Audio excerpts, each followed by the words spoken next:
match ya Mainz na Leverkusen murebe kuntu RBA kuba ari igaragaza umupira idafite amakamera ahagije areba inguni biteza confusion ari gihe n'abasifuzi baba barengana. Ikintu cyari igitego cyoroje cya Mainz ariko baracyanze kuko yari muri oroje.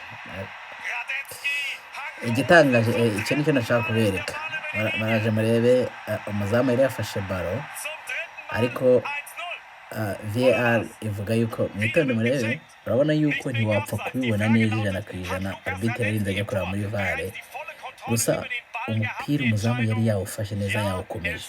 Nyine ni ukuvuga ngo bamukoreye ikosa kuba bamuteye yawufashe, uretse baraje basubiza inyuma.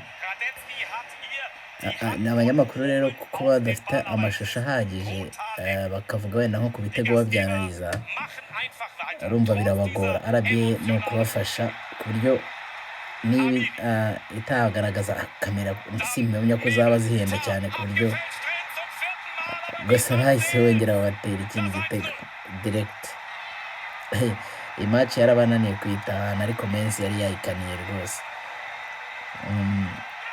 Igitego ntabwo cyamaze umwanya munini kuko nabo bahise babishyura direct mu gihe gitoya.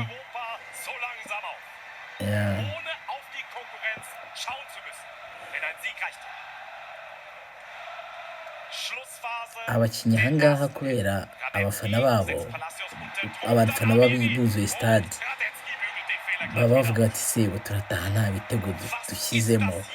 Bigize banaporopoza hano ko bari muri proposal bavuga ko ikipe nizizajya zinganya, abafana bazajya basubizwa makeya, ariko ntabwo byigize bikonfirmwa ahangaha.